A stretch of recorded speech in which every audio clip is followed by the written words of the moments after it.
Hello friends, uh, this is our demo kitchen garden, and as you can see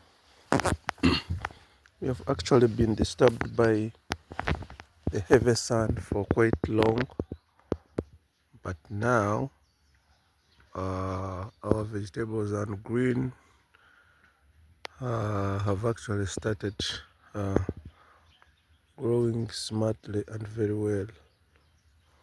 So this is a golden opportunity to most of you people who do not have big chunks of land for vegetable growing.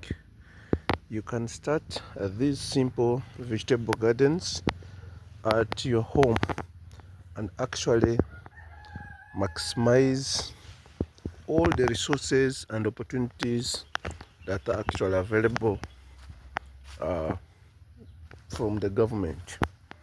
You know, if you are Ugandan, for example, the government of Uganda has a lot of opportunities to sponsor nutritious vegetables or kitchen gardens.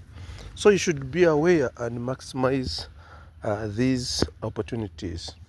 There are a lot of inputs that actually are given to aspiring farmers, like sprayers.